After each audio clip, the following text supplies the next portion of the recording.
Do you ever find yourself exposed to media that you do not wish to be exposed to? I'm thinking radio in the office, co-workers' inappropriate ideas or experiences being related in the lunch break, terrible music at the car wash, terrible magazines at the dentist.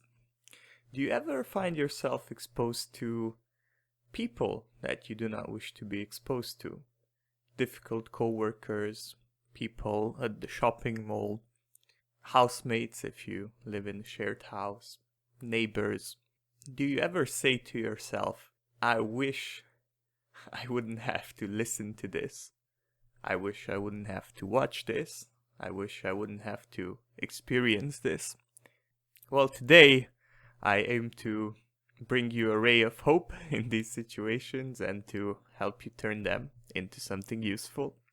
Hello and welcome to the Valiant Growth Podcast. My name is Philip Frey, and today we will be talking about the value of mindfulness and how it can help you, how you can take any situation and learn from it. So let me begin with a story, the story that inspired me to talk about this topic. Not so long ago, I worked in a factory, and in that factory, there was radio playing all the time, and the music on the radio was terrible. It was either the top 40 singles in the charts or dance hits, well, all things that a lot of people enjoy, but to me they are the equivalent of Chinese torture sometimes. So I was very, very annoyed about this music, and it was bringing me a lot of discomfort until I actually started listening to it. And what I mean by that is, as I was doing my self-knowledge work and as certain topics would come up, of course outside of work, in short, as I became more mindful to certain topics, I started to notice them in the music as well. And suddenly, from something that was really uncomfortable, it turned into a kind of a game, and I would listen to the lyrics of the songs, and I would have plenty of opportunities to re-listen to them because they were just played over and over. And I would look at these lyrics and I would study them. I would study the experiences of the people singing. I would study the ideas that are being conveyed. All this while doing my job, which didn't require a great deal of mental capacity at the time. And I found valuable lessons in it. I found things I can learn. I was usually opposed to the sentiment or to the approaches in the music, but even that really helped me clarify my own positions, because it's one thing to have a vague idea, and it's another thing when you actually have to clarify it. It really sharpens your understanding. And I took up this role of, how would I talk to this person in this song? What would I tell him or her? How would I convince him or her that the approach that's being taken is wrong? And those kind of imaginary conversations really helped me sharpen my understanding of my own ideas, and sometimes led me to even rethink them and abandon them or reformulate them. Another situation where I found this useful was when I was visiting a friend, and this friend of mine lives in a pretty leftist town or city, and actually as we were in a cafe and having a talk, people would march, like a big mass of people would kind of march in front of the store window, carrying all these signs about how they oppose austerity and how spending cuts should be avoided for the children, for the future of the children. And I don't want to go into politics particularly, but with my libertarian perspective, it wasn't a very enjoyable experience. But I kind of thought about it, and it helped me empathize with these people. It helped me sharpen my mind if I ever want to or have to talk to someone carrying one of these signs. It helped me realize what they're thinking and how maybe they can be convinced of their fallacy in this situation. It also helped me decide not to move there. So I did gain a lot of valuable information out of that. Another time in which I've gained a lot of value out of something that I wasn't planning for was when a friend had acquired a love interest, and we had a lot of talks on the subject, and it was something unplanned for on my end, and to some extent unplanned for on his end as well. But we had many conversations, and this kind of random and unexpected event really helped me sharpen my own views on relationships and love in general.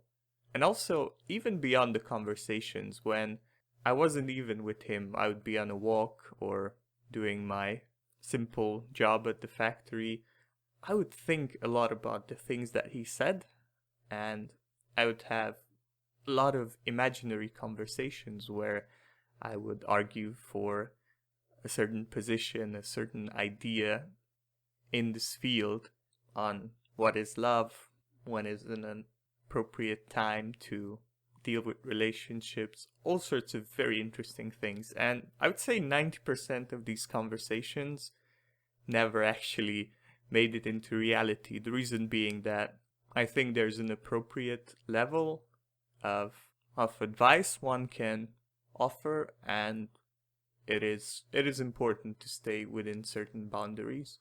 So in the end, this unexpected event, through my own mindfulness, has really helped me learn more about relationships. I had this exact same thing with jobs and success in life. I had many conversations on that, many of them never spoken. I also had difficult people that I dealt with, and I learned a lot from their behavior when I could distance myself from the situation and kind of look at it objectively, not always necessarily in the moment, and I don't really encourage that all the time, because sometimes you have to defend yourself. But when I could gain a distance from the situation and observe their behavior, I could really learn a lot from it. Often they were more dysfunctional than me, but I did share the trait, if in a less powerful form. And through that dramatic example in that situation, I could learn more about myself, and I could make a stronger resolution for change. The same happened the other way. I've met and listened to extraordinary people, and that helped me learn more about my own strong suits. Now, I don't suggest sticking around abusive or unconducive situations just for the learning experience. I don't think that's a good idea. I think you should strive to build the best relationships that you can have, be it personal or work. I think you should strive for finding your purpose, and you should strive to means to achieve it. But nonetheless, we are always and unavoidably put into situations that we do not choose and under influences that we do not choose. And there's a lot of value that we can still gain even from these uncomfortable situations. I'll give you some primers here in the end so you can apply this idea to your own life. Pop music has a lot of interesting information or case studies on toxic romantic relationships. I have yet to hear a song that is even close to healthy. But you can learn a lot from that. You can learn a lot from how love and attraction and flirting is approached in songs, and what the criteria are for attraction, how how jealousy is dealt with, how loneliness is dealt with, how insecurity is dealt with. You can learn a lot from that. Music often addresses grief and how that is handled. Also joy and celebration. And you can look at each song and listen to the lyrics and decide, is this a good example? And it might be. It is often not, but it might be. Is this a bad example? What is my approach to dealing with these situations? Is it better? Is it worse? Where can I improve? You can get a lot of value out of that. Movies also have, well, the basic idea of most movies is the underlying relationships, be it romantic or friendships or work relationships. And with movies, I think you can find more examples of healthy relationships, though they're still pretty rare. And to be fair, you can find it in music, but it's really, really niche at this point. You can also look for attitudes towards work in movies, how the characters treat work, and how you can go for and see how you treat. Is it something that you enjoy? Is it something that you do grudgingly? Is it an escape? Is it something fulfilling and uplifting? There's a lot of learning to be had there. I often like to look at reasons for failure and success of characters in the movies, and as an outside observer and aided by self-knowledge, you will often see it very, very clearly. The habits and the ideas that bring characters down or that lead to their success. You can find inspiration in movies. You can find characters of virtue, and you can find characters who lack virtue. You can also see a lot of habits that people have that are also represented in movies, and you can very voyeuristically observe them in a way you couldn't in real life. And some habits you can emulate and are great, and others you can recognize as wrong and help you in your exploration. And perhaps one of the most interesting things you can get out of movies is overall outlook on the world of the people who have made the movie. You will find many movies, for instance, where there's a tragic element, and the outlook that you get is no matter how hard you try, in the end you will. It's these movies where everybody dies and it's a down ending. You will see movies where evil succeeds. You will see movies where good succeeds. And these are all visions of the creator, and you have to be very careful not to treat them as reality. I think the mind has a way of conflating fiction with reality, so by being mindful of this, you can avoid influences that are not beneficial to your personal growth, and also you can learn about worldviews, and through that you can clarify your own. You can argue with the creator in your mind or with your friends and just sharpen and really crystallize what your position is on the world overall. Works of fantasy, science fiction, and in general anything set in a universe that is remote somehow, be it in space or time, often have strong political themes embedded in them, which you can look at skeptically and critically, and you can evaluate. You have to be careful, I believe, with these movies, because the writer can shove any political message in there, especially with things set in the near future. You can write anything and you can have the world turn any way that vindicates your worldview. There's plenty of socialist style dystopias of the future where capitalism destroyed the world. On the other hand, if you're into it, you will find the niche libertarian books where communism will destroy the world, and in a sense it's all manipulative, regardless of the veracity of the message, because again, our mind will conflate fiction with reality, and I believe that reading a work of fiction about the future will unconsciously make us be more sympathetic to the messages and the ideas expressed in there, unless we are very conscious about it. But you can look at these political statements, you can look at the consequences on the world that are presented in movies and books, and you can argue with them. You can once again sharpen your own ideas on them, see if they're true or they're false. And the same, everything that I said about movies applies to books, perhaps to an even greater extent, and there is more value to be gained from books because of the space that the author has that usually creators of movies don't. Especially if you read these older books of fiction, I really enjoy this. You will often find pages where the author just puts forth his own ideas and philosophies, kind of playfully sometimes. I really enjoy that. But there's definitely a lot to be learned from that. Again, I must warn you against manipulation with works of fiction. With non-fiction, you are on guard and you're looking for the holes, hopefully, and the errors and the value in the arguments. But with works of fiction, you're letting your guard down.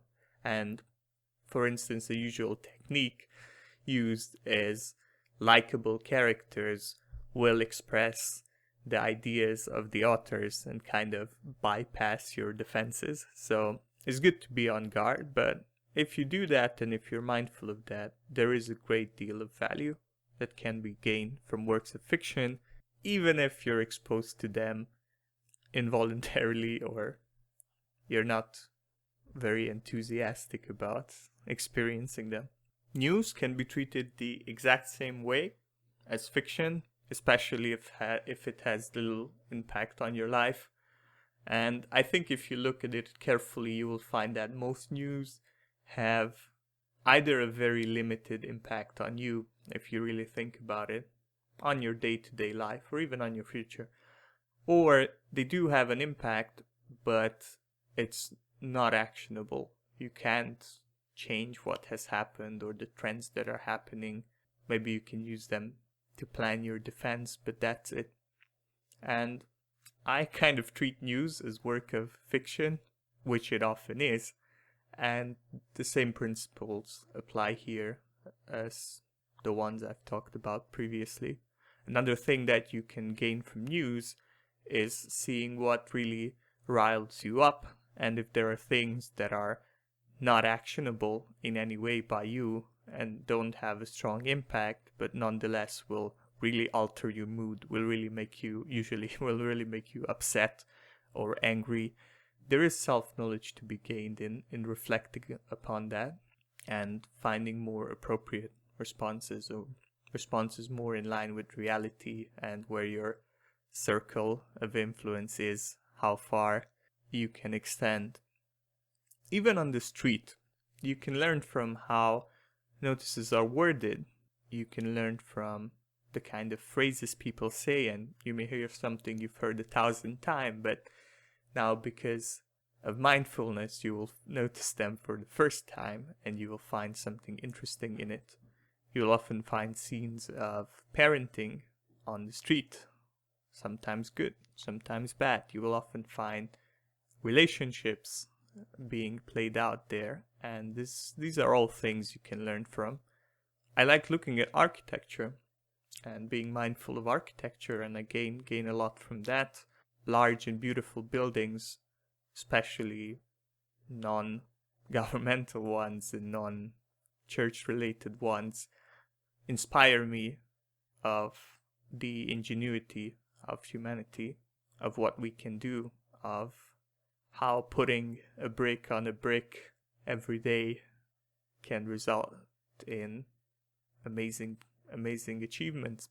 On the other hand, when I see open spaces, and this is just a theory of mine, I'm not an expert in any way, but when I see large open spaces, I always suspect the hand of government, and to me they are marks of slavery in some way. For instance, when I'm in Paris, there are these huge open squares.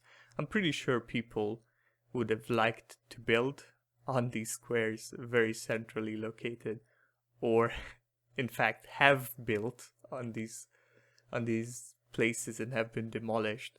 and instead it's occupied by government propaganda in the form of columns and statues and all sorts of state and nationalism glorifying edifices. And you can learn from that as well. So be mindful the next time you are exposed to something you do not wish to be exposed to, or you notice something, be mindful and remember that there is always learning to be had. Thank you for listening to the Valiant Growth Podcast, and I dare you to flourish today.